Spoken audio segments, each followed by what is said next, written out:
Dan saya Noval. Senang sekali rasanya bertemu kalian semua di acara podcast Real Talk. Untuk tema podcast pada kali ini yaitu Untung Gede, kupas cara memulai bisnis di usia muda. Nah, untuk narasumbernya siapa nih, Zal?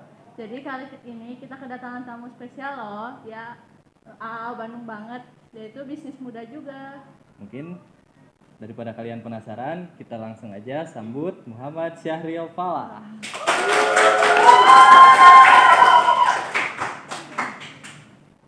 Halo Syahril, gimana kabarnya? Alhamdulillah sehat Pak. Oke, alhamdulillah baik. Mungkin boleh perkenalan dulu terlebih dahulu. Ya, nama saya Muhammad Syahril Falah. Saya mahasiswa baru UNPAS angkatan 2023. Oke. Sekarang kesibukan Syahril itu apa sih? Kalau dari luar kuliah gitu, maksudnya bisnis, jaga toko, ada freelance lain juga sih.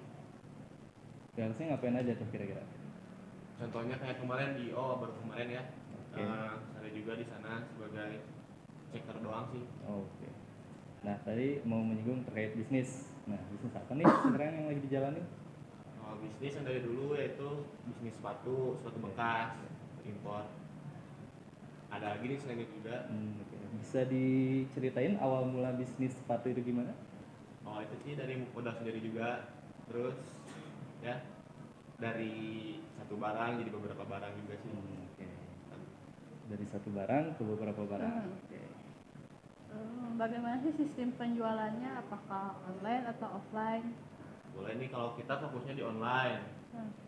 Offline store juga ada di Jalan Selontongan, Buah Batu, samping SMK 3. Oke. Nama brandnya apa kalau boleh tahu? Pubx Market, Oke, kalau yang kuatnya? pubx.limit. Oke. Nah, ada inisiatif nggak sih buat buka cabang gitu selain di Solontongan?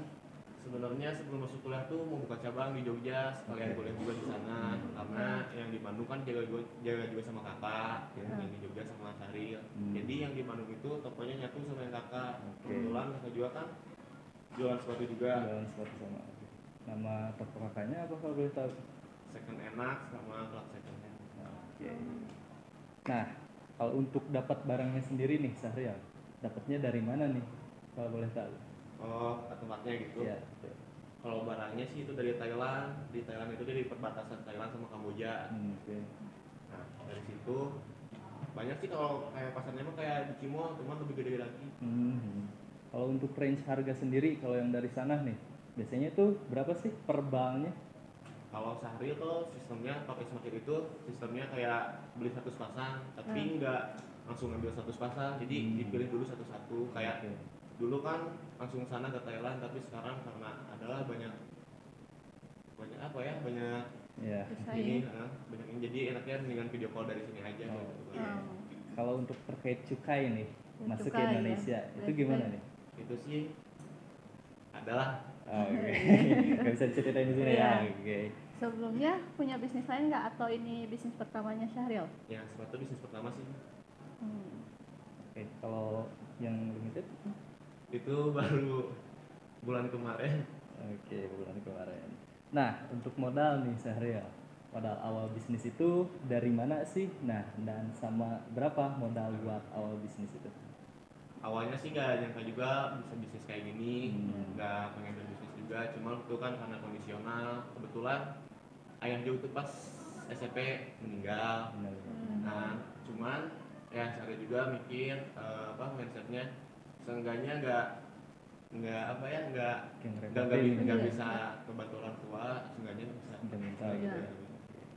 Baik, bagus banget ya kawan-kawan, motivasi Syahril dalam memulai bisnis yaitu untuk membantu diri sendiri setidaknya gitu.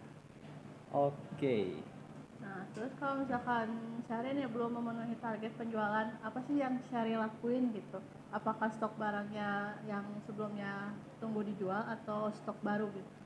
Kalau Syahril sih kayak misalnya kan contoh sepatunya boleh disebut? Ya, boleh. Pak, kan misalnya pasarnya 8,5, kalau misalnya itu belum laku, turunin harganya tapi jangan di bawah modal. Kayak misalnya cuma ada untungnya 50 atau 100 aja. Jadi yang penting barangnya muter. Ya. Kalau untuk mendapatkan keuntungan nih dari modal yang diinvestasikan ke barang itu gimana? Maksudnya? Kan modal nih 500.000 misal, dikasihin ke barang.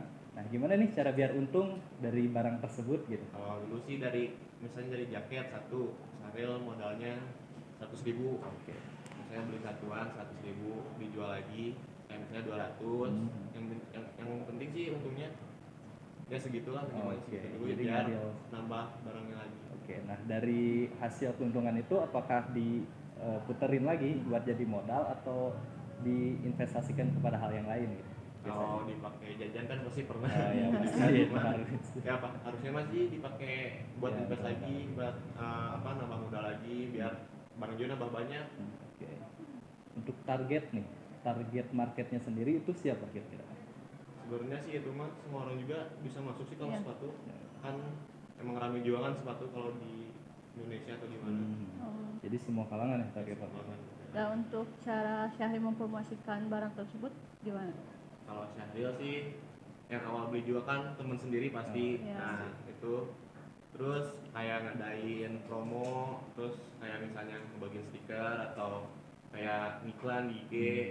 Yang penting sih marketnya udah ada, siapa ini sepatunya mau kemana, ini mau kemana. Oke. Jadi hal yang dilakuin untuk jualan online itu melalui Instagram ya. Ya Instagram, fokusnya ke Instagram sih. Kenapa milih bidang fashion dalam mulai bisnis? Karena ya yang pertama hobi berdagang, Oke.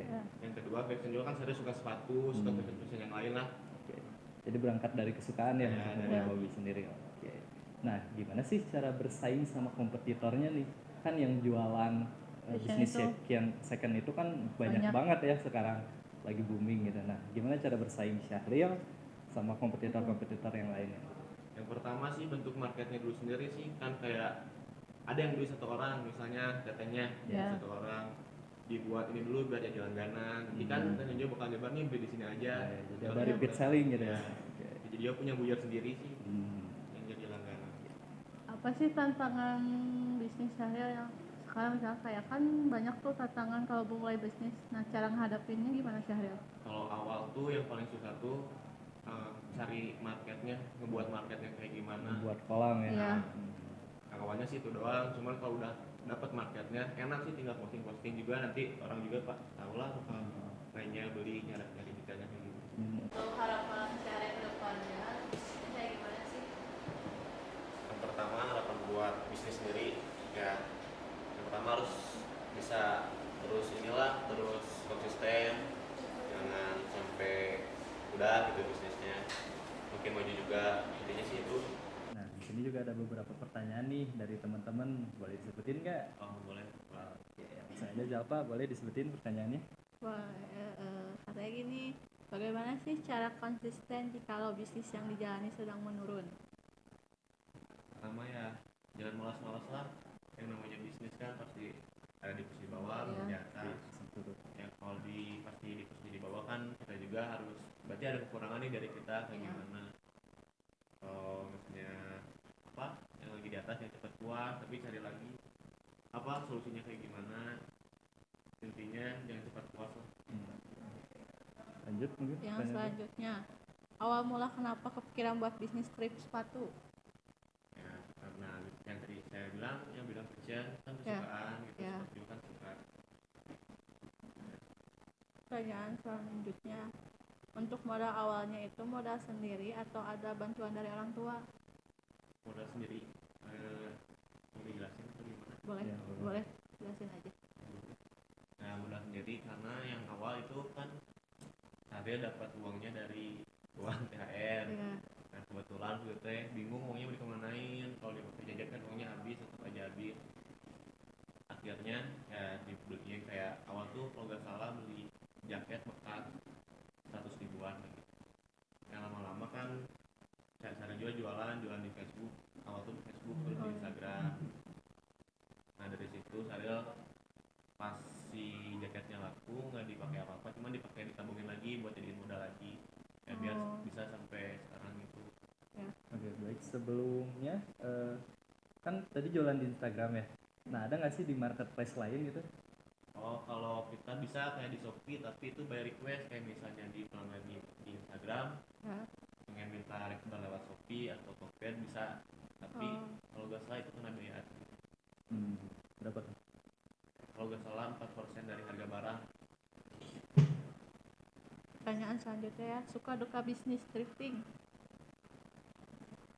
Banyak sih kalau suka duka kan, kayak misalnya lagi gak laku juga kan, kita juga pasti ini apa sedih kayak Iya. gimana. Tapi kalau suka juga banyak banyak. Yang lainnya, apa saja hal yang perlu dipersiapkan saat memulai suatu bisnis nih Syaril? Yang pertama mental sih, Iya. yang pertama mental. Terus bisnisnya mau apa, mau cari uang atau gimana kan, ini juga ngikutin buat kedepannya kayak gimana ya. Terus yang itu katanya minta tipsnya dong buat menjalankan bisnisnya tetap konsisten. Tetap konsisten ya, itu seperti tadi saya bilang, tetap semangat. Terus ya butuh support juga dari orang tua, doa dari orang tua supaya kitanya semangat biar bisa konsisten juga sih. Terus nih yang terakhir pertanyaannya, gimana sih Kak Syahril caranya agar bisa berani membuka bisnis di masa muda? Sama juga kan pasti ada apanya sih, konsekuensi atau apa? Yang konsekuensi. Ada konsekuensinya, ada tanggung jawabnya juga. Kalau Syahril pas di muda kan nyoba-nyoba, cobain aja weh, siapa tahu kan yang kata orang-orang coba-coba jadi ketagihan bisa. Iya. Tuh. Sebenarnya terima kasih banyak ya Syahril udah datang ke podcast Bitalk ini, udah berbagi sharing pengalaman bisnisnya. Semoga bisnisnya semakin lancar, Amin. semakin laku dan semakin berkembang. Oke, baik. Makasih juga buat tim Kominfo udah ngundang Syahril Bitalk ini. Jadi kalian tertarik nggak nih berbisnis di usia muda? Kalau tertarik, komen video ini dan bisnis apa sih yang kalian ingin jalankan. Semoga podcast ini bermanfaat untuk kalian semua. Sampai jumpa lagi di Bitalk selanjutnya. Biar nggak ketinggalan konten-konten menarik lainnya dari Himabi, jangan lupa follow dan subscribe YouTube channel Himabi dan sosial media Himabi lainnya. Dan jangan lupa follow dan kepoin Bang Market. Oke. Untuk episode selanjutnya kita undang siapa ya? Kalian komen di bawah. Dah, terima kasih.